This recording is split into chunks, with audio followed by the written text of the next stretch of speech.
What's going on? What's going on? We here, man. We are finally here, It man. took us forever to get here. For like 5 years we've been trying at this thing. Yeah. 5 years. 5 years. We finally Five got long, the podcast up and hard rolling. years.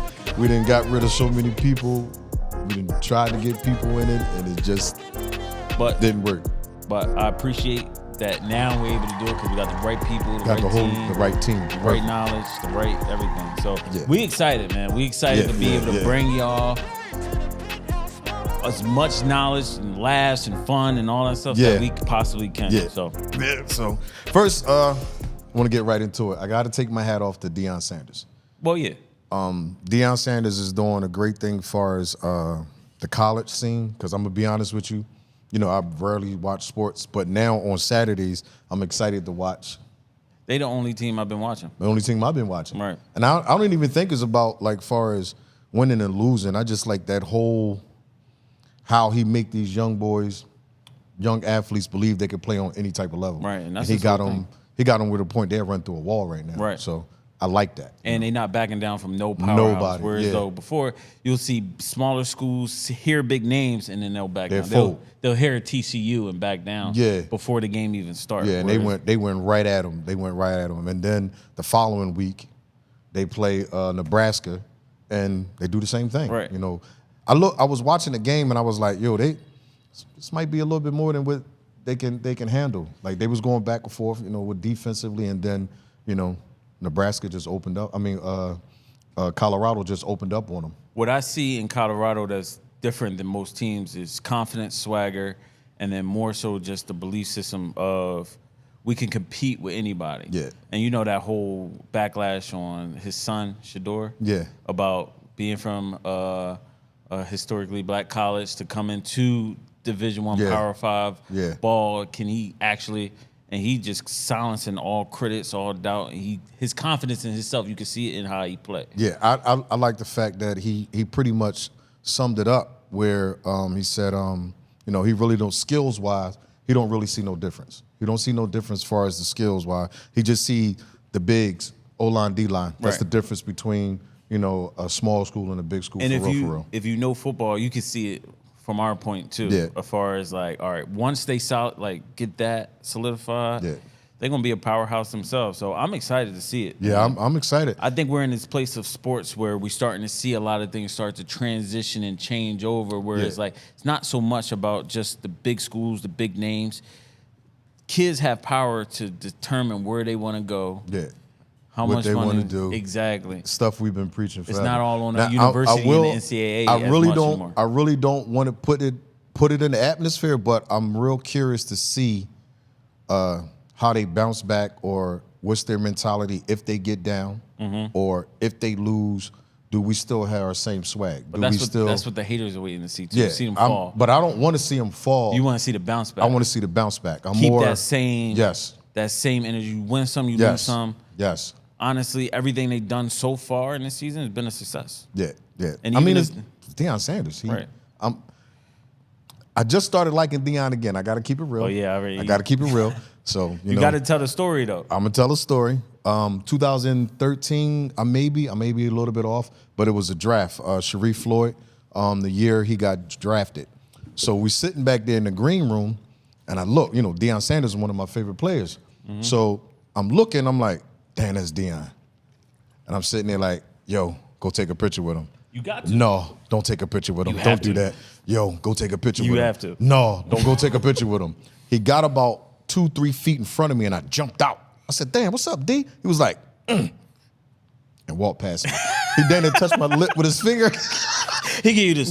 One more. In 1 minute. And, touched my lip. Oh, did he just touch my lip? It kept going. So I got so pissed. I had these exclusive Deion Sanders baseball sneaks. I sold them for $100. You was that mad? That mad. I didn't even count the 21. I was go 20, 22, 23.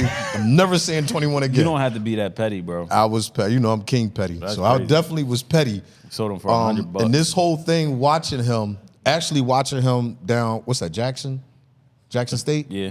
Watching him down there turn that whole program around. And I'm like, all right, cool. He might be on my radar again. And then to watch him go to Buffalo, and I felt both sides. Colorado. Buffalo, Colorado. The Colorado Buffaloes. Dude, it's weird. Get used to that. I'm gonna be doing this all day. You hear this?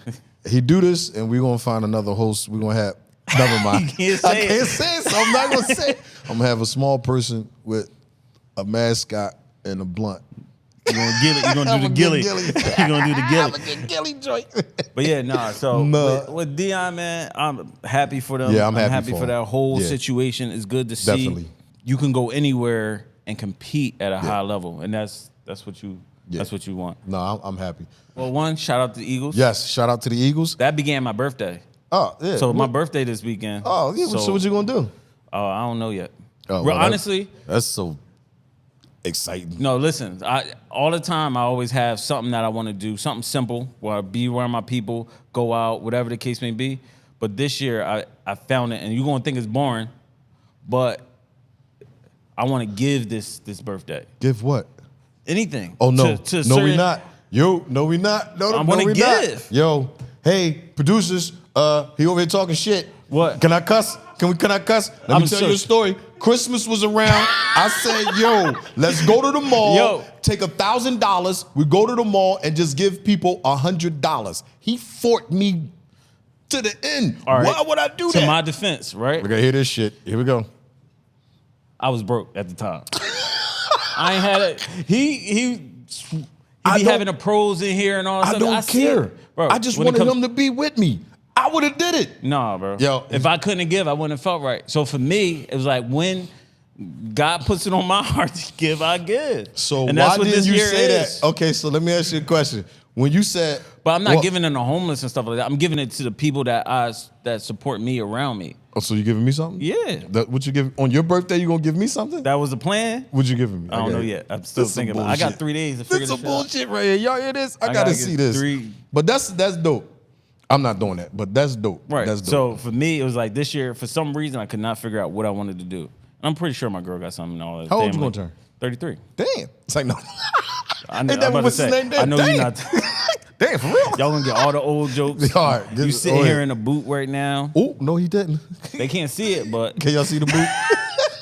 I ain't gonna tell you how I got that. Tequila. Hey, I don't usually do this, but boy, you look like you need some help, my brother.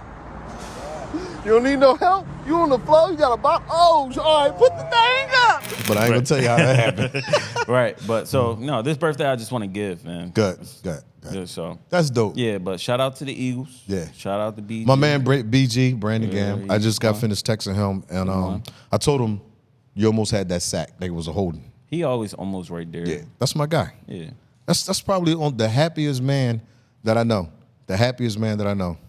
Every time people ask us about it, they always go and say, yo, BG is he's such a good guy. And the thing about it is, like, the same person that y'all see on the field and the press, that's the same person he is. The same person, 6 a.m., bright-eyed, bushy-tailed, saying hi, good morning to everybody, whether he know him, don't know him, whatever the case may be. Yeah. That's him. I got a true story. I really was going to save it for another part of the show. And I'll mention it to him when I talk to him. But on a serious note, BG did something for me that I don't think I will ever forget. And for that reason, whatever he asked me to do, I could never say no. I had a uncle / father that was diagnosed with cancer and pretty much had a couple days or months or whatever to live. And the Eagles is like his team, ride or die. Right. Whatever, they could be 0-16 and he's still riding, diehard Eagles fan. So I FaceTime BG. We was at the house. I FaceTime BG and BG picked right up. And them two talked. And that gave him like an extra 2 days. Like he had so much energy. Because my aunt / mom called me. What did he say to him? I said, why you say that? Because he running around here like he ready to play football and all that. So that meant to, you know what I mean? That meant the world. Yeah. His last couple of days he got to see and talk to somebody that he really looked up to. And that's one thing that he gets so much credit for is that he spent that extra 2 seconds to do something that can improve something like 2 days of life. Yeah. not just living and just being here, but actually enjoying life and being happy and all that stuff. So that's dope. Also, shout out to Darius Slay. That's our other guy too. So. Yeah. What else we got going on? What else we got on? Is that it, or are we ready to start the show right now? That's pretty much it. The Grind 24/7 podcast. This is your boy G, aka 40, aka Boss Hog, and my guy Dev. That's I don't got all those nicknames. That is so. I'm just Dev, bro. I just am who I am. Look, you know how many times I try to come up with nicknames for myself. Everybody just call me Dev. In the mirror and do things, Fata. When we do the Q&A, what's going on? This is your boy G from Level 40, and today you gotta practice that. But you know how nicknames come generic? Yeah. Dev. Jesus Christ. Dev. We got work on that, ladies and gentlemen. Listen. Hit in the comments some nicknames for my guy over here, the Silent Killer, the anything. We got to get something because Dev. You see how dry that shit was? Hey, everybody, here goes. I tried that. Look, I tried that, but for me, I sounded like you, so it was like, what's going on, ladies and gentlemen? This is your trainer, Dev. It did not sound right. I was like, no, that's not me. It's not me. So it's just like, I just gotta be. Never mind. He's next. I tried it. Who's up next? Ladies and gentlemen, it's Dev. Your trainer, Dev. That's all we got. All right, so go ahead. No, so now we introduced ourselves. So it's something I want to do before each show. What? Say my prayer. Okay. Real quick. Thank you for waking us up this morning. We ask you that you can continue to bless us each and every day. We ask that you touch this podcast, bless it abundantly to the point when people ask us, how do we do it? Only thing we could say, if it wasn't for God, none of this is possible. That's it. Amen. Yes. Amen. Boom. Now let's rock. All right. Now that's over. So now that we introduced ourselves, yes. I wanted to introduce Level 40, what we do, what's the point of this podcast? Yes. What can the audience grab from this? Because yes, we're gonna laugh, yes, we're gonna have fun, but essentially we want substance. We want y'all to leave here feeling full. So pretty much what Level 40 is, we are a sports performance facility. We do sports performance. We do rehabilitation for certain injuries. We also do fitness. Yes. So we pretty much do it all. We do massage therapy. Shout out to Jessica. Jessie. The best massage therapist in the business. Yep. I don't care what nobody say. She's the best. And then when it comes down to it, Well, hold on. See, this is where I need a new teammate. See, Team 40, you see how he cut all y'all out, man? Oh, my bad. I'm not going to do that shit. I'm not going to let that go down. I'm not, you see how he clean that up? Go ahead, finish shouting them out. You see how he clean that up? Go ahead. Go ahead, let me hear it. I'm waiting. He don't even know what to say. Shout out to the chef, Chef Z. Oh, yeah, Chef Z. the mobility specialist. Yes. Who else am missing? The production team. Our producer I Diaz. had them. No, don't do that. I had the team in mind. I know I was going to do that. You know what? Cut his mic off. Listen, our team goes far and it goes deep. We have a lot of people that we do business with. We have a lot of people that we subcontract. Can't forget Level 42 North, Level 40 North. Exactly. We have a whole other facility. Who's up there? See, look, you don't even know. Shit, who's up there? I drew a blank. Malik. Mustafa, and can't forget my partner, Alex. See, he thought I forgot him. Huh? Can't forget Mike. There you go. Can't forget Mike. Mike the trainer, shout out to Mike. What is the other name? What's his other name? Oh, shit, his nickname. I don't know. We Outlaw Mike or something like that? Yeah, what was something it? like that. Yeah, he's weirdo. He's don't worry about him. Don't worry about Mike. But other than that, that's the Team 40 yeah, we run our team. We run deep. Yeah. And everybody that come in here, we're always family. Yes. And once you in the family, you always in the family, no matter what. Like we have, for example, like coaches, Deion Barnes, Sharif Floyd, who actually was part of this whole success thing. Actually, was athletes in it, and then went on further to Deion, their career. For example, they both started their own. Skills training, skills training, position coach, and they transition into better things, which we are happy to give them that platform to do so. So shout out to y'all as well. Right. So back to Level 40 and what we do. We pretty much, we help athletes achieve their ultimate dream of making it to the NFL. Mm-hmm. That is our only goal. NFL, NBA, WNBA, boxing, whatever your goal is, that's exactly what we do. Yeah. I hate to say it, we don't care about high school, what you do in high school. Yeah. We don't care about those highlights. We want to get you to the next level. Let me clear that up so that we don't get blasted for that. So when we say we don't care about your high school, not the educational part, but more far talking about your skills and what you do on your football team, basketball team, whatever the case may be. We don't care about your success there because that's not where we're aiming to. Right. Aiming for it, should I say. We're trying to get you to the next level. So when you're in high school, we getting you mentally focused on college. And when you're in college, we mentally getting you focused on to the pros. Right. So we don't really value high school because everybody plays high school sports. And there's a lot of high school all-stars that never make it. Yeah. So to get to that next level, that's all we care about. So we want to lend our expertise of how to navigate through that process. Yeah.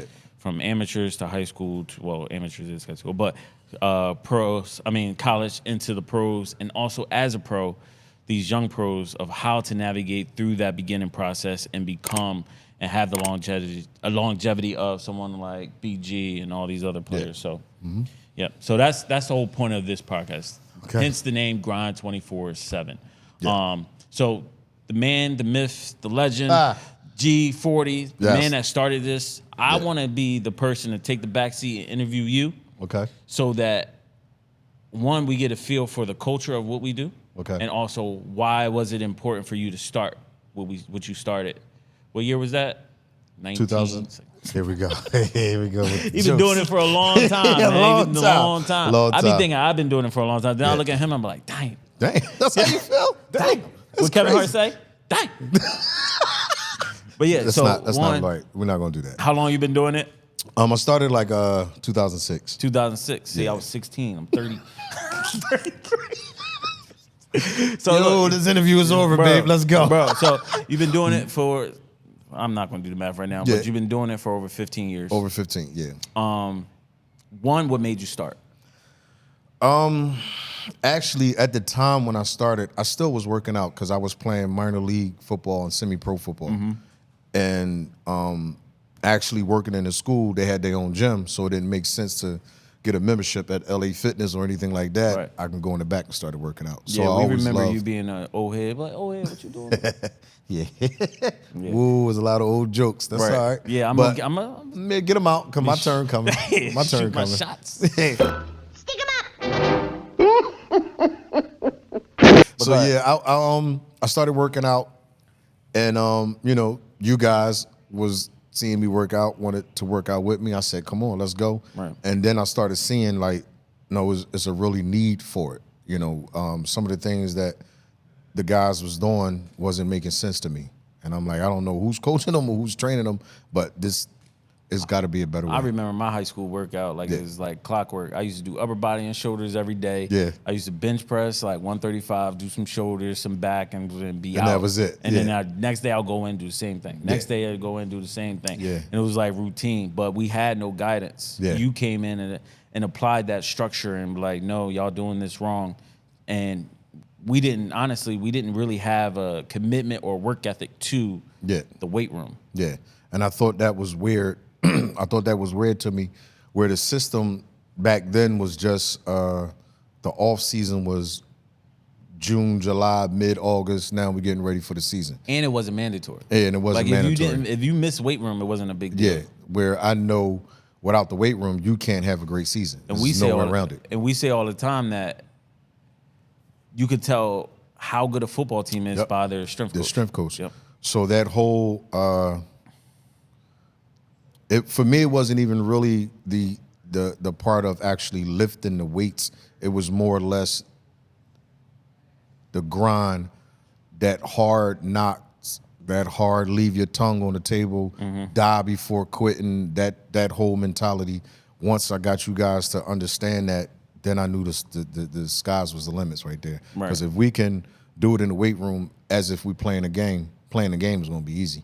And just that whole mental part where you guys lock in and just go hard, right, for no reason at all. Right. I seen you turn younger athletes into like straight animals, quiet, timid. You know how they say you can't teach dog? Yeah. I watched you teach young men how to be dogs, how to be competitive, how to get that mental, physical edge over their opponent, and it shows volume within the pros that you've created. Yeah, it's just the whole thing of I won't let you beat me. Right. I'm arrogant enough to tell you you will not beat me and back it up. Right. So it pretty much made it okay to be a dog. Right. Like where a lot of coaches and trainers be humble. Yeah.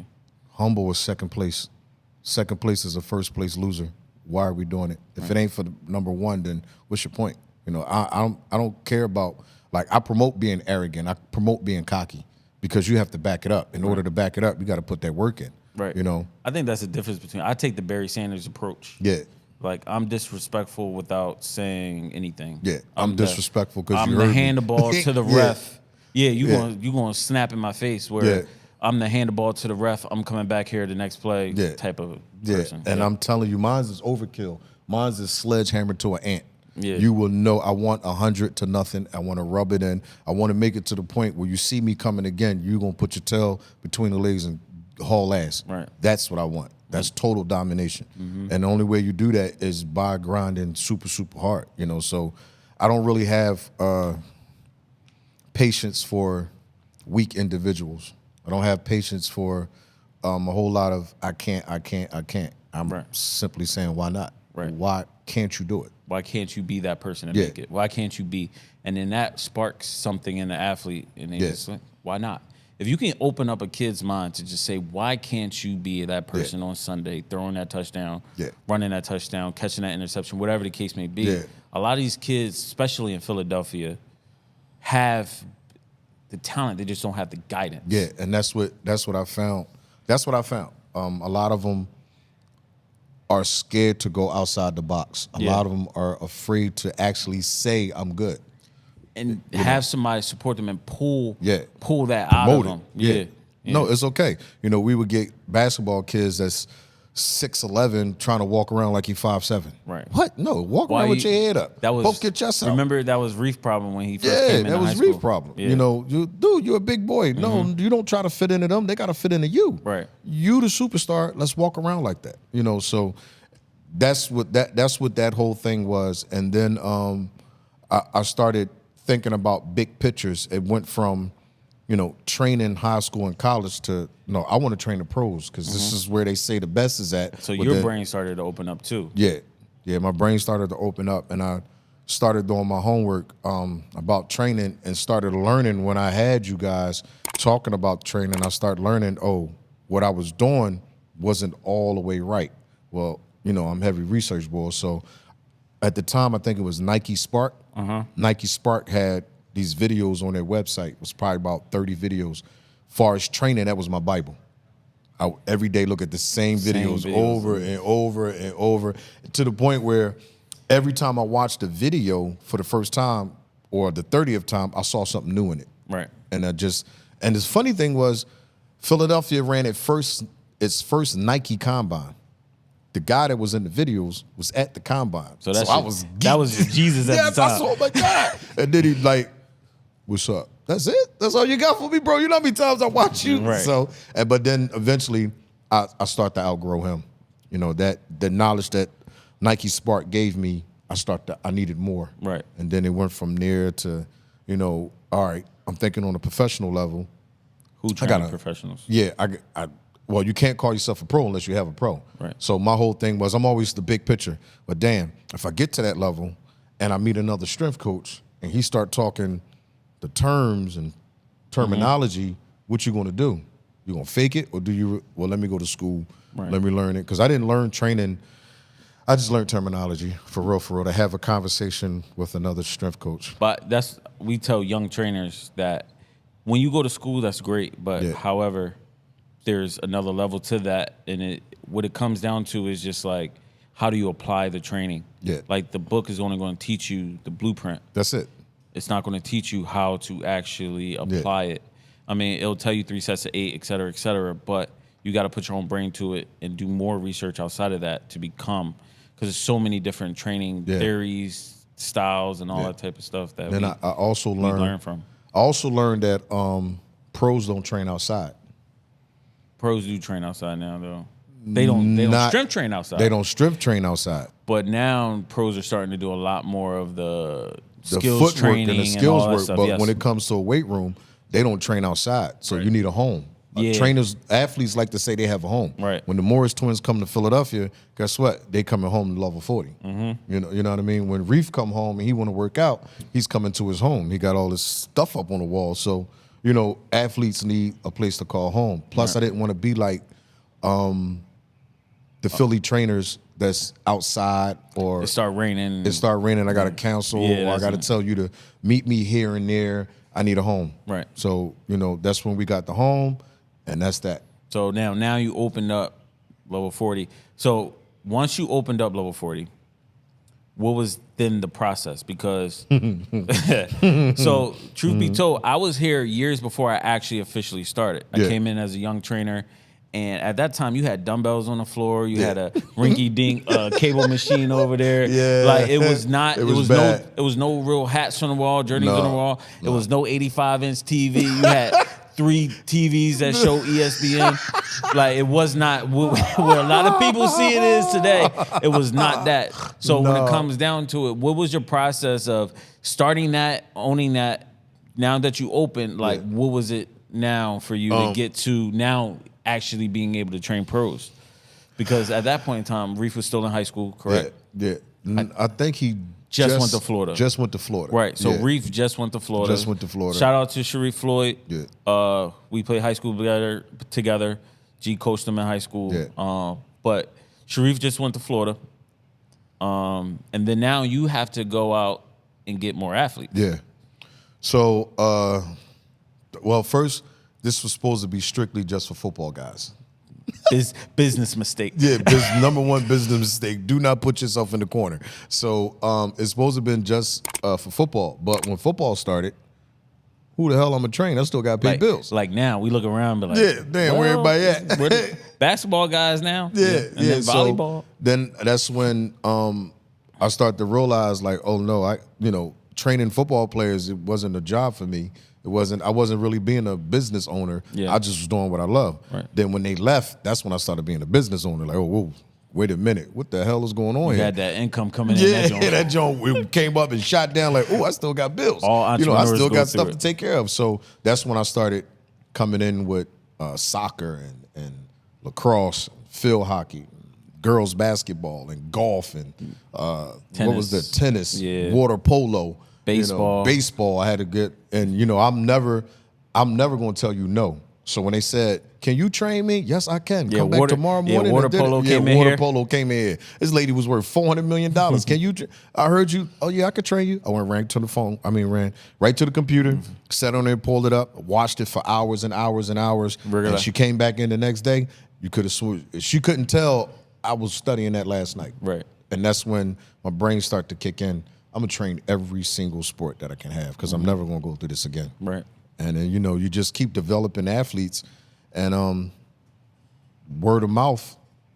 Start to get, because when I was coming up in high school, we didn't train. We just did what the school told us to do. Yeah. So for you to open up a facility, it's outside in the suburbs, but you gave kids a place to go to be able to afford training at a high level, and you started to see these kids start to blossom into the athletes that you had. So after Reef, then you had who was generation 2?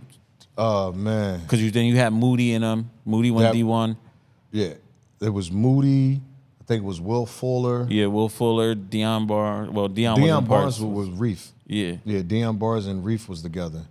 I think it was Will Fuller, Moody, a couple other players. I can't remember them offhand. And it was Chuddy. It was Mornisi. Yeah. It was those guys. And you also gave the kids that were lucky enough to make it out of Philly, like Philly Brown. Yeah, Philly Brown. And for them to be able to come home and have a place to actually train. So when you opened that and you started to progress and started to see it, where was it like, all right, I still got to get my first pro? at that time, I knew I wanted the pro. I didn't know how to do it. So I just stayed the course of making sure my guys was actually prepared to play on the next level. Right. And what I thought at the time was just to work hard. I knew when all else fell, working hard was going to beat every single thing on the mat. I don't care who you were as a player. I don't care what skills you had. If I can get them to understand and work hard, it was nowhere they couldn't go. Right. And, you know, by me watching videos of other facilities and watching how they have this and they have that, and that's where my brain started turning into, oh no, I'm on to something right now. Right. It's not being done here in Philadelphia. It's more or less being done in Miami. It's being done in L.A., Cali, Cali, Texas, all those different places like that. I'm like, oh man, we got to catch up. Right. And that's when so what happens is you build a strong relationship with these athletes to the point where, you know, they're going to call you Pop, or they're going to call you Big Bro, they're going to call you Unc. Right. And then when they get to the next level. I ain't get there yet, y'all. No, he probably won't ever get there. But anyway, when you get to the next level, they're still going to reach out to you because they trust you more than anything. Mm-hmm. And, you know, when Reef would come home, this is first place he coming. We still training. We still training to get to the next level, which is the NFL. Yeah. So when Reef walked across that stage, so Roger Goodell announced Sharif Floyd, 23rd pick? 23rd. 23rd first pick. Round. First round, NFL draft, Sharif Floyd. What was your emotions? Because we know the athlete's emotions because he just got millions of dollars. All right. But so in that situation as a trainer, technically you don't get anything but what you originally set out to do. You now have your first pro. What is that feeling? Well, I had a couple different emotions. So he was originally supposed to go first round, third pick. Yeah. It slid all the way down to 23. So anger. So I want to make it perfectly clear. We knew we was going. I wasn't surprised that he was going. Like that's what the whole thing was about. You know, we didn't care about high school. We didn't care about college. All that was a pit stop for us. Right. I'll tell you, all those, in his brain, that's a pit stop. Do not get comfortable here. This is not where we're stopping at. The pros. So when we did it, you know, it was yes, we did it, but it was more. We've been through this. Mm-hmm. This is what we set out to do.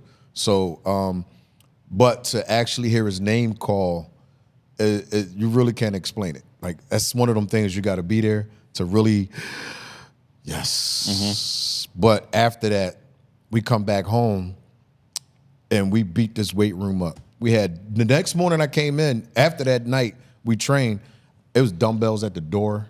So you saying after the draft, y'all came back in the weight room the next day because he dropped down to 23rd. Yeah. So he's that pissed off. Yeah. So now we got to show them. We're going to show y'all what y'all 23 teams, 22 teams in front of us. Me up. Yeah. We got something for y'all. So that's where it was. It was short. The moment was short-lived. We went straight back to work. Right. Now, even with him, again, I always think about the big picture. I'm like, damn, I don't want to be that trainer that lives off of that one guy. Like now, I'm still talking about Sharif Floyd. Right. So I'm like, no, that can't be me. I got to get more. I got to develop more. Now that I produced my first professional athlete, now more guys want to come up. More guys want to do what you did with him to me. And then the next one was Will Fuller. Right. He went first round, 22nd pick. So he was one in front of Reef. Right. Like, you know, so, okay. Camera guy, our crew letting us know we got 2 minutes. 2 minutes today. He talks a lot. Don't worry about it. It's a lot to talk about. This shit been here since 2006. So what we talking about right here? I'm saying you're gonna take up the whole episode. That's all right. It's mine. Don't worry about it. But no, we're gonna shoot 2 episodes today. Yeah. But no, after going that, back, change the shirt. Just after that, we developed Will Fuller. And then they just kept coming after that. Right, then guys that was already in college heard about us. Then they came up, and then the name just started getting bigger and bigger. All right, so not to fast forward too fast on you. So you got your first pro. Fast forward how many years? Now you got a kid named Kyle Pitts. Yeah. Highest tight end ever taken. So Correct. you go from, this is my perspective, you go from sliding in the draft to now having a tight end that never been picked. NFL Network picking him up. He's on Hey Rookie. He's on all this whole process. Was you afraid that he was going to slide too? No. So him going 4th pick to the Falcons came to no surprise for you. No surprise. I mean, for real, no surprise. That whole year they were saying he's the number 1 player in the draft. Yeah. But our, common sense tell you. They were saying that about Reef too. But I wasn't worried about it though. Right. I knew. I'm gonna tell you why I wasn't worried about it, because I knew the work that I knew with Reef, I know 30 times better when I got to Kyle. Right. So I can develop even faster now when I got Kyle, because I know, and I know the it factor. I know when kids has it. I know when kids don't, and I know when it's blue collar kid. Right. All right, we're gonna have to work on him like that. But I knew Kyle had it. Right. And to be honest with him, it was 4 of them that was all in the same grade, and I called each one and told them what they was going to be in life and how that game was going to roll out. And it's sad to say, but it came too. So Reef, not Reef. Kyle was he had that dog in him. Mm-hmm. I'm sure they showed clips of him being a kid pushing 500 pounds in the sled. I remember it was like when I first started here, Kyle was in here training. He was in 12th grade, about to go to Florida, and looked like a skinny kid. So y'all had 315 on the barbell. Yeah. So my instincts like, he can't. I know this joint heavy for me. So I lifted up, kid in high school, and I'm like going to spot him. He goes, I don't need no spot. And then just start repping out reps. I was like, oh, this shit different. This is different over here. That was a thing too. Like we used to say, you're fast and strong till you come in here. Right. You're gonna see what fast and strong is. Right. That was my welcome to level 40. We different over here moment. Like and I was like, oh, okay. Look, I ain't gonna hold you. We didn't have some of the fastest feet in the city in here from Bandon Bring. Who did you say? Philly Brown. Crump. Yeah. Who else? Will Fuller. Right. These are some of the fastest feet that's been in here. You're gonna have people hitting you up like, damn, bro, you ain't named me. No, I didn't.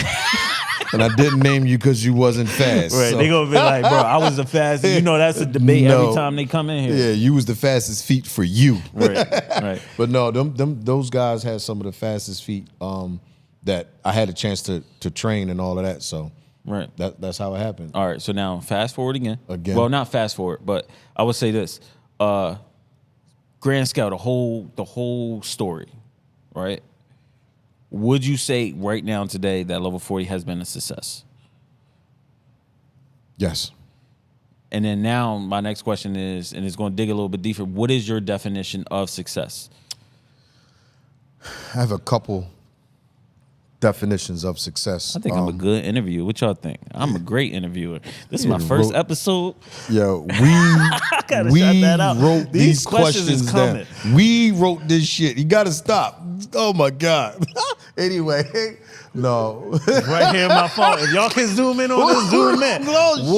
What does this? I said, what does this success mean to you? But what is your definition of success? I have a couple different definitions of success.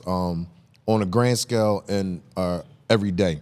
I think every day that you get up and go to do something and you actually do it is considered success for me. So if you wake up in the morning and say, I'm gonna have a great day at work, and you go to work and have that great day, that day was successful. Right. And it don't have to be what the big goal is what everybody pick every single day. I'm successful because I got the great job. I'm just that. No, whatever you set, you know what? I'm going to do 20 push-ups today. You do 20 push-ups a day. Today was successful. It was a successful day today. So hitting a task, whatever you set. Yes. Whatever your mission is. Yes. Hitting a task. Because you can get so many people that say I want to get up and do 20 push-ups, and they don't get up and do 20 push-ups. That's the first thing we do to young boys when they come in here is we put them on what we call the push-up program. And we just challenge them to do 50 push-ups in the morning, 50 push-ups at night. Yeah. And simply, that's our way of seeing the dedication and the level of like commitment this kid is going to have to what he say he want inside and outside the gym. Yeah, so that's pretty much what I call your everyday success. Big goals wise, when you set them, you got to hit them. Like people put down on a piece of paper of what they want to do up here. That's where it stays. See, people don't understand what I found out is all about sacrificing. I'll give you a prime example. If you want to be a great wife, then you gotta sacrifice your career. You gotta sacrifice something. Yeah, you have to sacrifice something to be what it is. Slack on that. They gonna be like, I'm a great wife. That's fine. No, you ain't. No, you're not. Here, look at me. What camera? Camera 1, camera 2, camera 3. No, you're not. You don't want to take. You don't want to take on that fight. You do not want to take on that fight. Yeah, but whatever you set, a lot of people don't understand. Example. I'm not. A lot of people don't understand being successful will come with sacrifice. If you want to be a great business owner, you're going to have to sacrifice vacation. You have to sacrifice time. You have to sacrifice being family. away from your kids. You have to sacrifice every single thing. Your friends. See, I switched the form and help you backpedal. I'm not backpedaling. When I was running this, I sacrificed 5 years of friendship, vacation, and family, and all of that kind of stuff because I knew what I wanted. But even more than that, and the reason why I say that is because until I got here, which was you was probably like 12 years in, 11 years in, or something like that. Yeah, 10 years in, something like that. But you never really took vacation. No. Once I came in, you see me work the way you work, but at the same time, I'll take a break and go on vacation. Yeah, I didn't do it. Yeah, you didn't do it until I don't even celebrate. Like we have our podcast now.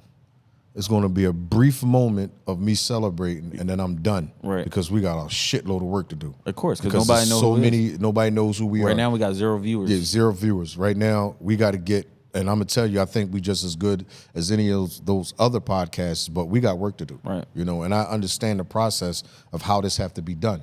So once we done here, yeah, I might go out and get drunk.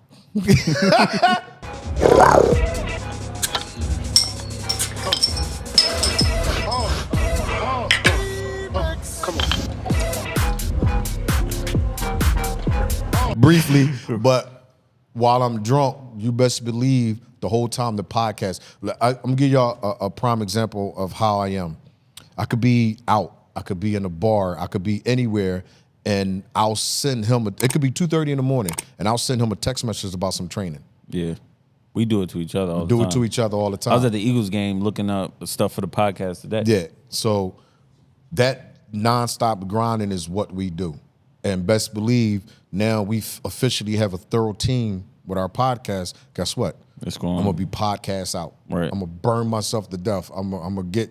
Oh, I like that. I saw that on that podcast there. Mm-hmm. Let me do some research on this. Let me look up the true definition of a podcast and what goes along with it. Like I'm gonna be haul ass and nonstop. Right. So that's how I am with everything that I do. I can't. My fiance said I was a specialist. What? She called me that. And she said, because you can't multitask. Right then and there, just the hell I can. She said, you can't. Well, because when you lock in on something, you have nothing else to do. Right.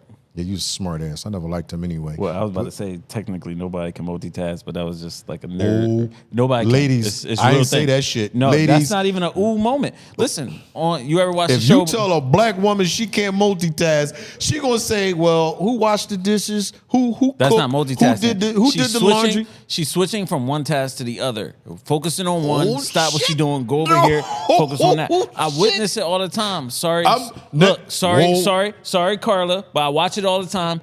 When me and Carla is working out and she has too much on her plate, she can't focus on the workout. She stops what she's doing in the workout. She has to go do this over there, stop what she's doing, come back and work out. I didn't say that. I said y'all can what camera do I need to be in? Whatever camera I need to be in.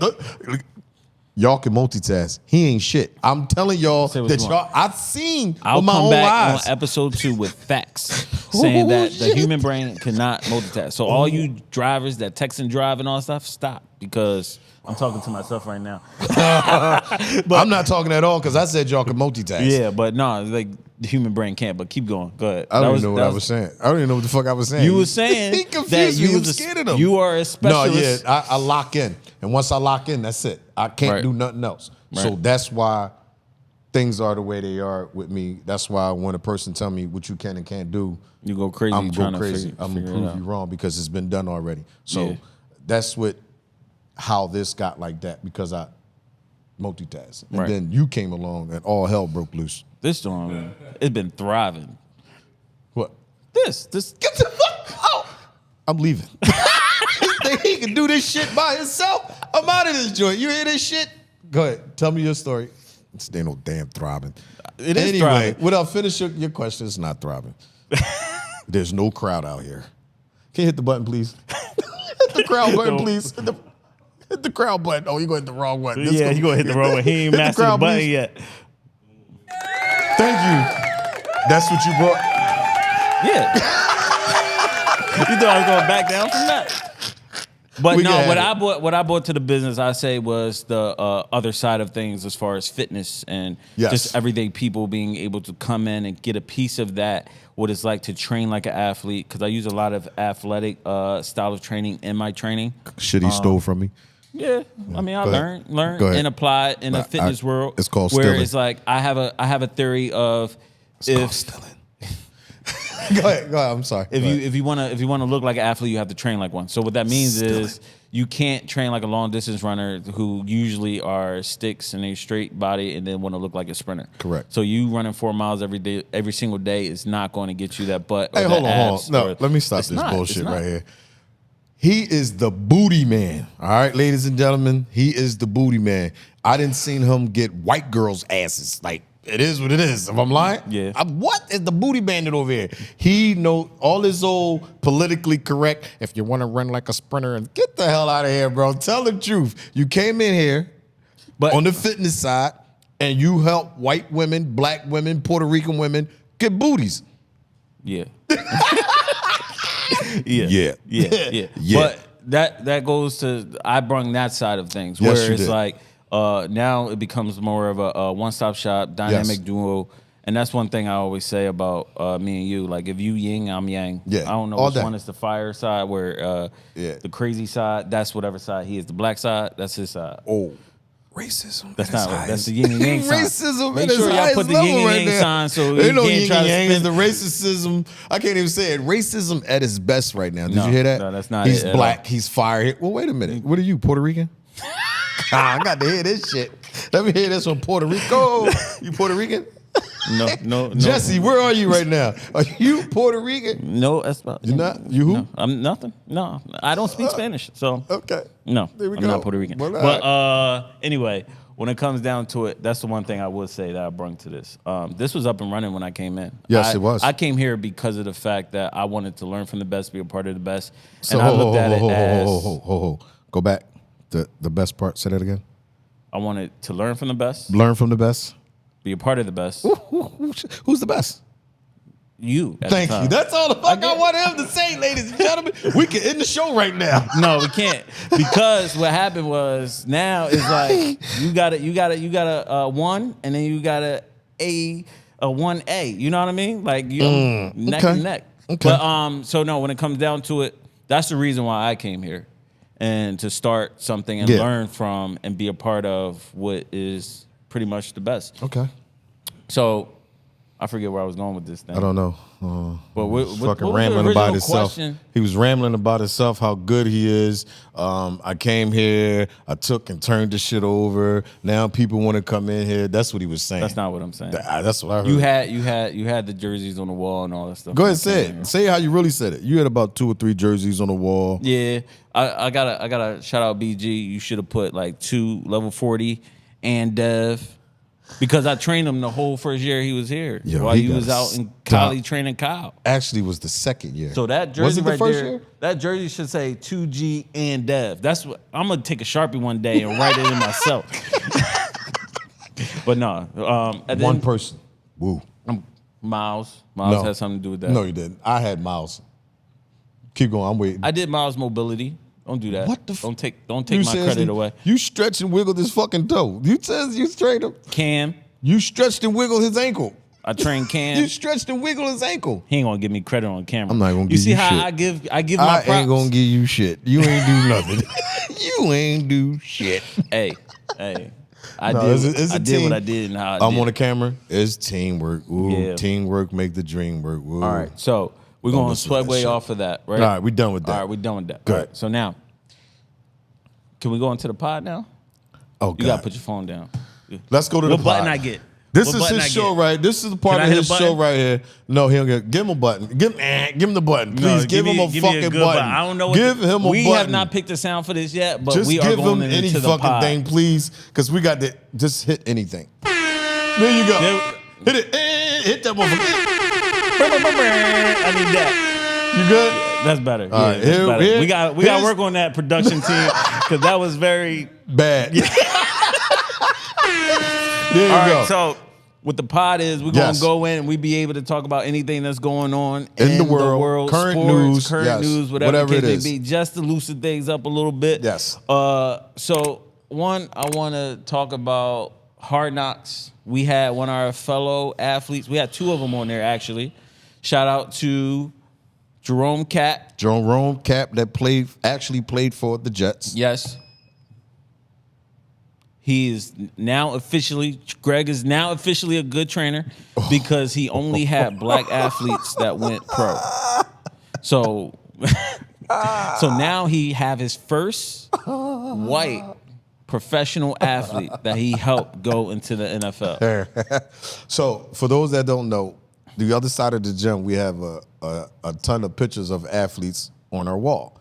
And this guy over here pretty much brought to my announce. It was an observation one day. I said, "Bro, you got no white athletes." Yeah, he tried to say I'm prejudiced. You're Oh, not- you you're not a prejudiced. good You don't have trainer. no. I'm not a good trainer. You're not a good trainer. I'm not a You good got no trainer white because I athletes have in no the pros. white athletes. So this year or last year, say we was blessed to train Jerome Cat for his pro day doing combine training, and he actually did well and landed a job at the time with the Jets. Yes. So officially now, I'm a good trainer because I have a white athlete now. And I give you double kudos because he's coming from a D2 school, D2 school with Kutztown.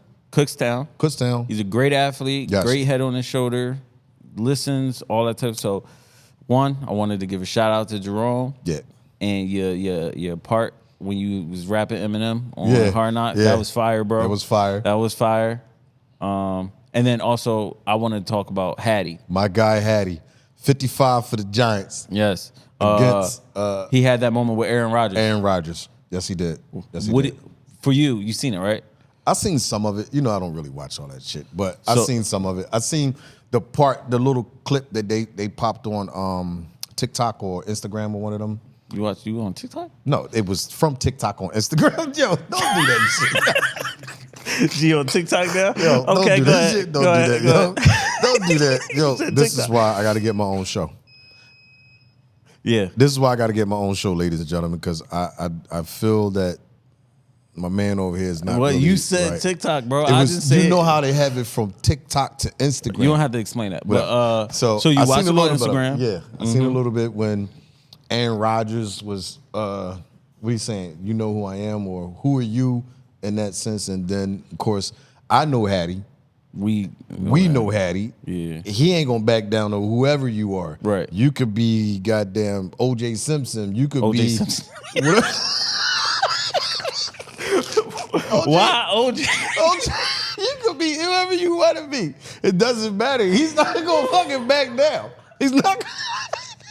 He's not gonna back down. So that I did like that part there because that I saw level 40 right there. Yes, that's one thing I wanted to say. Yeah, that's I'm laughing, even though AR-12 is my guy. Yeah. But I'm never going against the fam, so I'm riding with Hattie. Right. 55 for the Giants. Deion, I'm out there doing this thing. Right. Even though last game wasn't. What I saw. The last in that, game wasn't what I that saw good. in that clip was Hattie doing everything that we do. No Yeah. matter who you are, we're gonna Coming go at at your you. neck. We're gonna let you know we coming. Yes. And we're gonna keep coming. Yes. And we don't care what you say, who you are, whatever the case may be. Don't care. We just coming. Don't and care. then when it came down to it, A-Rod said, "Show some respect." And then that's where it came in. Got A-Rod, goofy. he said, "Bro, who are you?" A-Rod said that to Hattie, and Hattie came back, "Bro, who are you?" Who are you? And it was just that testament of, yeah, I don't care who you are, I'm coming. And see, I'm glad it didn't go no further because I know Hattie, Well, yeah. and I know That's why they said A-Rod was playing fake tough guy. Yeah, because it would have got bad. Yeah. real Yeah. fast, Yeah. and it'd have Yeah. been quick. And then Hattie would have got in his car and drove off like nothing ever happened. What do you So, think about his injury? A-Rod. at his age? What do you think about his injury? I know that Achilles is really bad. It's at least a year of bounce back. And at 40, damn. Wow. Yeah. So that's the biggest question in the media is, can he bounce back? Is his career over? Can he bounce back? It's not even, for me, it's not even if he could bounce back. He's an athlete. It's more of mentally, do he want to bounce back? Because of the process that it takes to actually bounce back. Yes. So you're looking at a year just to walk, then another 6 months to train, your rhythm is off. Like, you pretty much got to start all over Yeah, again. we've seen it with BG and how that process went. Yeah. Not calling BG old, but he's at the end of his career. Yeah. Just seeing that process and how it played out. He handled it crazy, by the way. BG, man, I called him the day after the day. I think I called him when he got out of surgery. Yeah. And the energy and how he was just so happy. And I was seeing him at his house, feed up. He was binge watching shows. He was like, yo, Dev, you ever seen, what's that show? It's like The Crown or something like that. No, yeah, watching some weird shit. He like watching shows. He like doing stuff he never was able to do before. Yeah. He was like, yo. And I got the time now. Yeah. But no, I called him when he came out of surgery. He was like, oh, man, God got a bigger plan for me. I can't wait the next year. So I'm looking positive. at the phone like, bro, you know what just happened? And so he's just always happy. So, like I said, it depends on, for me, Aaron Rodgers, AR-12, it depends on if he wants to play next year. Right. If he wants to play next year or whenever, if he want to continue to play, let's say that. If he want to continue to play, then, yeah, he's going to come back. Right. But if he have any doubt at that age, that's a long road. That's a long road. It is. That's a long road. I think it's a lot of mental, too. Yeah. What do you think about the concept of they're trying to blame the turf that they played on? Turf versus grass field in the NFL. I like grass. Turf. Because of the give. The give is not forgiving on. There's no give at all. Right. So when that foot get in there in that turf, it ain't coming out of there. It ain't coming out it's at stuck. all. Me, Right. I like the grass. I got give. I got a cushion. No matter what, that soil is always going to be soft. I don't care if it's freezing cold outside. Because Stephen A. Met with Roger Goodell, and they were talking about it. And what I saw was, it seemed like they're trying to leave it up to science versus the player. And I feel like the player should have say-so on what they feel best is to play on. Because you have some that prefer turf and some that prefer grass. They prefer turf because it's faster. Yeah. But grass is more forgiving as far as injury. Injuries, because here, his foot could have slid if it was in that grass. Right. Where that cleat got stuck up in there, it's a wrap. It ain't coming out of there. Right. So. Right. Well, now the big question is, this is what I really want to talk about today. Did you hear about the Bills owner? Yeah, I heard about that shit. What do you think? So I want to give the story a little bit. So, Jim Trotter, a former NFL reporter, whatever the case may be, filed a lawsuit the other day, basically pretty much claiming that the Bills owner, what's his name, Terry Pegula, said if the black players don't like it here, they should go back to Africa and see how bad it is. Yeah. Well, let me stop this moron right there. First of all, there's parts of Africa that United States can't touch with a 10-foot pole. So for you to say something like that lets me know first of all, you've never been over there. Of course. Okay. I think the statement's out of arrogant. Yeah. Well, not arrogant, but ignorance. Yeah. For you to say that lets me know you've never been over there. For you to say that lets me know you watch those commercials. With the little fly on the kid nose, 89 cents to save the world and all that shit. Yeah. That's all you see. Because for you to say that, you don't know nothing about Africa.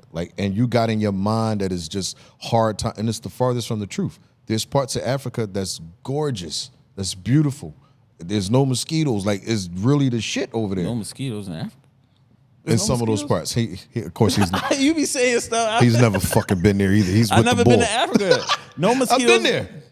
I'm lying. I'm about to say, you been there? Fucking lying. I'm about to say, you won't even get on the plane to go Cool Boy Stuff Fight, and you talking about you been to Africa. That's a lie. Don't believe that shit. You ain't going to Africa. You talking about going to China? You ain't going to God. You're not going to Africa. Anyway, no, I'm not. That flight too long. That shit is too long. But for him to say that shit, he don't know nothing about black people. He don't know nothing about Africa. And for real, I think something should be done. You could clearly see that's a racist statement. Now, if it was the other way around and we said some shit like that, it would be a shitstorm. Exactly. And now they're going to try to just brush this right underneath the rug. And that's part of the story for me is like I want to see how the NFL handled it because of the fact that every time we see racism in the NFL, they pretty much brush under the rug, put in racism at the back of the end zone, Black Lives Matter, et cetera, et cetera. But there's no real change in the league as far as like actual positions of power. Like we don't have too many of them. There's too many white boys up there in the top. I know, but that's where it's like we need people in position of power, and that's been a debate ever since the coach had his claim of racism and employment, et cetera, et cetera. So when it comes down to it, it's like we need more people in power as far as like executives and all that stuff. How do we get in the office? How do we own a team? How do we do that? Like somebody gotta be. We need like a Barack Obama to be able to break down that door. You know what I mean? Yeah. I just think it's a white boys club. It is for now, but. The first person that goes through that door is always going to be the one to get hit the hardest. Yeah. So somebody got to be willing to be able to handle all of that stuff, get through that door to set the platform for us to be able to be represented for everybody underneath them. You know what I mean? So that's the only way I say a solution. There's no way that people of a different color is going to set rules and be able to represent us the way we represent us. Yeah. And that, for me, is like the only way you can see some change in the NFL. Or you just smack the shit out of them, and then we take it from there. Good slap and change all that. They sign $1 million checks and all that type of stuff. You ain't doing that, bro. He might be scared. So, like, a lot of people try to put on the players. He might be scared. Don't worry about it. A lot of people try to put on the players and say the players should boycott, et cetera, et cetera, et cetera. Call Rollo. Call Rollo, Junebug. Hey, on me, come in. Yep. Send one of them after him. All that shit have changed. But I don't expect the players to be it's bad. That was bad. That was definitely, without a doubt, bad. Right, but what you gonna do? Play football, I guess. I think that's the NFL stance on it. Like, as long as people go to the TV and watch and their ratings are still up, they're not going to change nothing. No, and that's the one thing that runs the NFL is dollar bills. I guess for me is a little. It bothers me a little bit because when we took a knee, they went bananas. But you had the Cowboys on and talking trash. They went bananas when we took a knee. Yeah, but he could say that and true. I ain't think of it that way. You see what I'm saying? Yeah, he could say that and it's just right. Okay. We're investigating it. Nobody. He didn't get fined. No, you know how they was finding people for taking knees. Yeah. I mean, I guess they're going to try to control what they can control, but all I know is they've been investigating a lot of situations for a very long time. Like this story is 2 years old, and we just hearing about it because of the lawsuit that actually came out. Yeah. So they're going to brush it. He's going to come back making an apology. He's going. He already did that. Oh, he did that. Woe is me. Pretty much. I am disgusted that that my name is associated with this, et cetera, et cetera. You fucking said it. What are you talking about? He said he didn't say it. You fucking said it. He's just going to deny it, though. Yeah. But I really watched the whole interview about the guy name is Jim Trotter again. I watched that whole interview last night about his encounter of how he heard about the quote. Yeah. I mean, the go back to Africa quote. So when it comes down to it, it's... How can I say this? Say it. No, it's more. He feels though, like, because he's a reporter for them, he feels as though that everything they do is swept under the rug. So now he's finally taking a stance and holding his stance. He don't work for him no more. I mean, and he wanted to be messy. He actually wanted to go to trial. He actually wanted to go through the whole legal process so that it can get more press, more this, more that. Oh, real quick, shout out to Body Armor. You see us? We got you. Shout out to Body Armor. He said we got you. Sponsors. But go ahead. Yes. I've been sipping it all day. I know. Yeah. But you didn't give him a shout out. I did. So my shirt size is extra large. His is medium. He like the tight shit anyway, so. It's a large. I did push-ups before today. Now, I post that on my social media at Level 40. You can go to my story and clearly see him doing push-ups for the show. I don't understand that. He want to look good for the women. I had to get some nervous energy out. That's not what he said. He said, it's go time. Watch this shit, baby. It's go time. Start doing push-ups. You're gonna get me in trouble. Don't say it was for the women. Nah. Anyway, where we at? That was pretty much. I wanted to talk about that because when that came across my phone, in fact, you was the one that sent it to me. I was like, oh, this is the topic for the pod tomorrow. Yeah. Now we segue into my man's top five. Top five. You know, top five, please. Top five, please. Give him a corny button. No, don't corny do that. Joint. Don't mess with our friendship. Top five, just thank you. He get top cheers five. for because your shit was ass. Nobody will hear, we don't even fucking know anything. All right, so let me pull my notes up. Wait, you don't have, you're not prepared. See that? You're not prepared. What's the top five of the day, G? You can at least announce it. Top 5 ways to lose 5 pounds. 5 pounds? 5 pounds. That's all you need. Some people need more. But if you do need more, just continuously do these 5 things and it will help. Hold on. I'm having issues here. My notes. G and technology don't get along. Look, I'm over here. I think that's the only reason why he keep me around. He like, Dad, how you work this TV? Turn the volume up, Dad. No, he's not really lying. Here we go. I got it.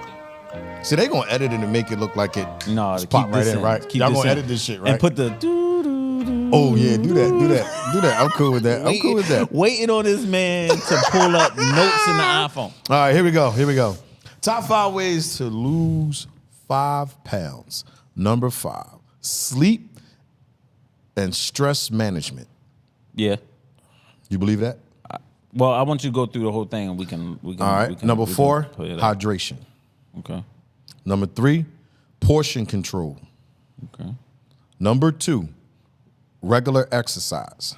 Yeah. And the number 1 way to lose 5 pounds, and we're going to get in depth with them. So number 1 is balancing your diet. I don't know what camera I was looking at. I was actually looking at the board, but I was supposed to be looking over here. Yeah. So balancing your diet is number 1. Number 1. I think regular exercises and controlling That's your the number diet. 1. That's my number 1.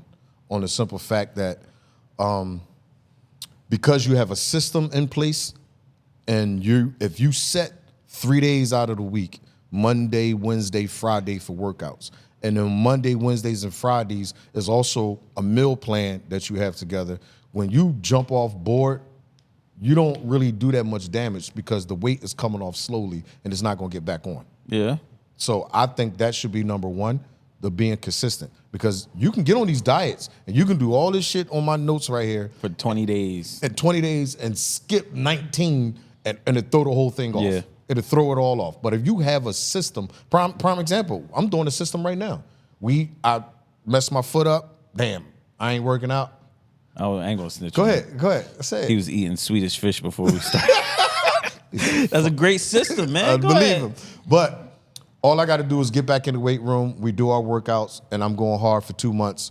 That weight come off me. My face is not sunk in. I haven't lost any power or anything that, I typically, if you get in a weight room 30 days strong and doing all this work, you see the way the pounds pop off the body, and they look like, to me, I always say they look sick. Yeah. I don't like my clients when they lose weight fast. Yeah, because it's too much. That, and for me, I say whatever comes off fast is going to come back faster. fast. So I always have an issue with running challenges and all that stuff because of the fact that, all I'm going to do is starve you. All I'm going to do is change everything. Yes. And it's not sustainable to the point where you'll lose 20 pounds in 6 weeks. Great. But then what now is the question. The question. Right? So it's like, how do you continue this? And that 90, honestly, I'm going to say 99% of people cannot continuously work out every single day, eat right every single day. No. You're going to break, and then next thing you know, you're going to be eating everything in your refrigerator. I said that consistency is number 1 for me. For me, I would say yes. Run them through because I want to break them down individually. So we got number sleep. 5, sleep. Yes, it is important to sleep. I personally don't value sleep as much as I should, but I do manage my stress very well. So you said sleep and stress, right? Yes. So as much as this is a physical thing, if your emotions is out of whack and you sad all the time, you're going to eat everything in your fridge or you're not going to eat. So as much as it's a mental thing, it's also an emotional thing. What's number 4? Number 4 is hydration. And I like the hydration. Yeah, drink your water. Because hydrate. hydration, what people don't, body armor, it has electrolytes, beautiful for the body, especially during and after a workout. But hydration is important. For one thing, people don't understand, the body is pretty much like 60% made of water. I think the women is, I think it says like 52. You gotta start fact checking him. He just Fact check me, bro. I'm not making this shit up. I'm really nice with it, man. Next podcast, I'm really fucking nice with it. Matter of fact, go ahead, finish. Yeah, look it up. It's like 60% body fat. Body made of water. Then I think the woman is 52% or some shit like that. Oh, now you gonna throw out another one? All right, go ahead. Keep looking them up, bro. I'm nice with my shit. But anyway, drinking water also curbs your appetite. A lot of times when we are just sitting around not doing anything, we get hydration confused with your appetite. And when you sit, what? Nothing. It's wrong? Go ahead, just keep rolling. It's wrong? No, you right. I'm about to pull it up. In my fucking right. laptop. You right. Whatever. Whatever. 60%. Go ahead. It said what? 60%. I was right. Yes. Ladies and gentlemen, I was fucking right. I told this guy. Give him a ding or something like that. Give me a ding, I was right. Because we're going to go through this all the time. We give debate me a ding, about I was stuff right. all the time. Anything, just hit the fucking crowd, clap them. Boom. Thank you. G1 Dev 0. Yeah, we do this all day. Hold on, let me redo this. The body is made of 60% water. For women, it is pretty much like 52%. But anyway. He did a little research. Yes, I did a lot of research. I know this is my field. This is what I do. All right, go ahead. I love the hydration part simply because people don't understand. They don't know when they're thirsty. So when they're sitting around not doing anything, the body is confused because instead of you drinking the water, it makes you think you're hungry. And that's where we start eating a bunch of stuff and we overeat, and then that's where the weight jump on. Right. But if you actually drink the water curves you. There was a challenge. I drink water before I eat sometimes just to. I read you're supposed to drink water a half an hour after you eat. A half an hour, something like that, after you eat. You're not supposed to drink the water while you eat.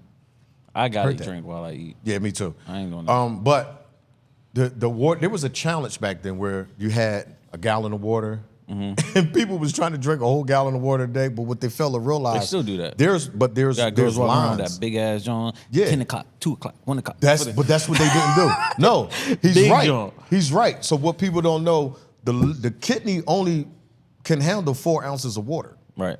After that, you peeing. They don't understand that. So me drinking that straight down in 5 minutes, 4 ounces, how many ounces is this here? 4 ounces only went to my kidney. The rest of that shit, I'm peeing. That's why you got to go to the bathroom. Body armor is 12 ounces. 12 ounces. That's why you have to go to the bathroom every time you turn around, because all that water is just sitting in it, so you have to release it. But if it's done right, water curve your appetite. So that's why you need 8 o'clock, 10 o'clock, 11 o'clock, 12 o'clock, so you don't go to the bathroom. Right. And your appetite is curved, because now the brain thinking. I was one of those people, when I first started, I used to carry around my jug of water to the gym, and I used to do that. I ain't gonna lie. I ain't done that. What's number, that was number? Portion control. Portion control.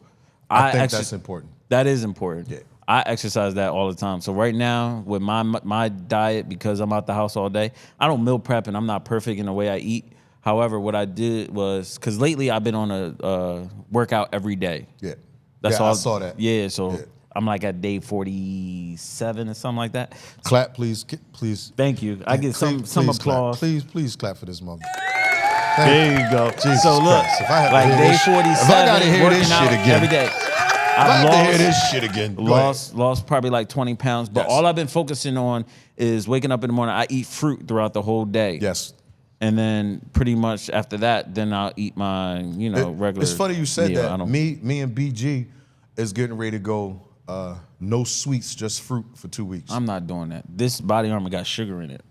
Start Monday though, so you can get all your shit out the way. That's why I bought all that junk food, Swedish fish, donuts. That's why I bought all that. I get mine out the way. See, I drink this because I my shit right out the way. got long days. I be up at 5 a.m. Oh, and I'm here God. at Here 8 p.m. here a lot we of go, days. ladies First and one in, last one out. Here we go with the bullshit. He worked 2 hours a day. So fucking don't even come in on time. Train 1 or 2 people. He don't even come in on time. Nigga, I might do that shit. But anyway, so here's a thing about the portion control.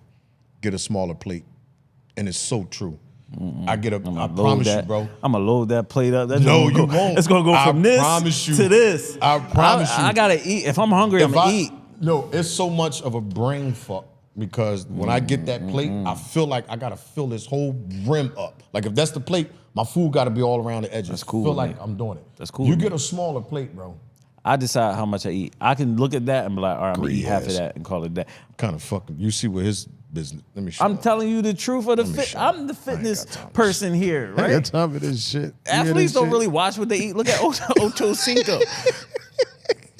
If you talk to BG, he gonna tell you he a foodie. Yeah, he watch what he eat when he going in the season. But at the end of the day, no, man. Yeah. Go ahead. So I think we're gonna agree on what they said. Number one is balancing the diet. Yeah. I don't agree in that. I don't agree with it either because We know we have been that person. We see people that does not follow the traditional diet plan and they are in shape and they flying around the field, basketball court, regular humans that just actually work out. Now, what I will say, that balance in the diet is for the person that can't be consistent. so the key word in that is balance, right? So a lot of people hear diet and they think of restriction. Yes. So if you heard my diet or your diet, there is some restriction to it, but there's a balance. Like you're still going to eat your steak, you're still going to eat your salmon, you're still going to eat your sweetest fish. Whereas I've had fucking he's a piece of shit. so Unbelievable for me, right now. like for This me, is what I go through I'll every eat. day. Every day I go through this shit. I'll Can't eat my make a fruit. mistake I'll in it. control what I eat outside the What house, fucking and fruit then do you eat? And then when I get home, Wait a minute. Since we're on the subject, you Can ever I seen talk? him? Have you ever seen him eat any fruit? Have anybody in this place seen him eat I got fruit? I said fruity. I got a smoothie in the refrigerator right now. A smoothie. A smoothie is fruit, protein, all that stuff. We're gonna work out, and I'm gonna have my smoothie, and I'm gonna drink my fruit. Unbelievable, right? Yeah. So you done? Do as I say, but not what I do. That's my bad over there. But go yeah, ahead, go ahead. so our diets are very balanced. It's not necessarily perfect, but it's a balance. Yeah. But you have to. you know, You got to give yourself some wiggle room and not be so I was restrictive. great to say that. I was if- great to say that. For me, I love, like, I always have to have something sweet at the end of the day. Yeah. So I found some, like, ice cream sandwich they call Haas. It's an ice cream sandwich. Them Jones is fire. And This I'm is- usually not the person that eat. This is your trainer. Look, Jesse will be proud. Yup. This is the fitness trainer, y'all. Yo, you can judge me if you want to. I'm going to. I'm going to judge But this shit. Jesse will be proud because they're vegan. So there's not real dairy. See, look. Okay, hold on. Now, I will say, I used to be against that vegan shit, but I'm a little fan of it. I don't see myself doing that every day. Right. But I do see myself once or twice out of the month Cutting back and all cutting that back stuff. and Exactly. eating the vegan. And it's actually, it's pretty good. It's not what people think. Yeah. If you start pulling it apart and saying what's this, what's that, instead of just go ahead and eat the shit. That's if my you start problem. pulling it apart, if you call it something- chicken, I want chicken. Don't call it chicken. See, I and don't, it be, I don't want to know what's in it. I ate it. I actually had a chicken sandwich with the French wasn't fries and the milkshake. The vegan milkshake is good. I'm lactose intolerant. It wasn't milk. Whatever it was, that shit was good. It was delicious. Yeah. It was called a black and white. So Yeah. yeah, the Michael Jackson. It was good. They gave me a Michael Jackson shake. But so for it me, was definitely good. I liked it. It was good. For me, it's like I needed to be called what it's called. Don't fake me out. Yeah, this If shit. it's a cheesesteak, I want a cheesesteak. But what is it really? What is it really? It's like it's mushrooms or some Tofu, shit. I'm not mushroom, eating that. whatever. They Yeah. Jesse tried to give me bacon one time, and it was carrots with maple syrup on it. So basically, vegetarians are liars. She lied to me all the time, man. But yeah, so damn, what was I saying? I don't know. We You saw be my messing food. me It up. was so good. But Food yeah, is so good. I eat these ice cream sandwiches every night because I just need to feel. I need something sweet, and that's that sugar addiction. But because everything else in my day is so healthy, Yeah. I have that wiggle room at the bottom of that day, I guess for me, and we work out super hard. I'm about to say that. I guess for me, I know. So for me, workout is number one. Okay, Workout for me is number one. Workout? You got to work out and be consistent. that's number one for me. Being consistent Exercise with and the workout consistency, and yeah. the eating and all that. That's Yeah. being consistent. Yeah, you Because need what that. happens for me, I know if I fall off the wagon, I got the recipe to get back on the wagon. Right. So it's so easy. So I'm gonna tell y'all right now. Right now, I'm bad at night. And I didn't want to say it, but I let you do it. So I guess. So in my house, I stopped drinking sodas. heavily. I'm gonna say that. I stopped drinking sodas heavily where I was drinking Pepsis and whatever it was, Coke, cherry Coke, cherry Pepsi, I'm on it. Let me get it. And I'm 3-4 a day. Cut it all the way down. This is getting out of control. Like, people don't understand, your body will tell you what's going on. We just have a habit of ignoring it and just keep on indulging. And that's where we get screwed up. So I kind of noticed some things that was going on. I'm done with the soda. I did that before. I cut cold turkey with the sodas, and I had one and fell off the wagon. You was out of the way. Yeah. He got that taste of sugar. It was like, oh my God, this is amazing. What I did was, Pepsi I said, is you know amazing what? when you ain't have it in a while. Yeah, whoa, shit, I'm ready to do some jumping jacks.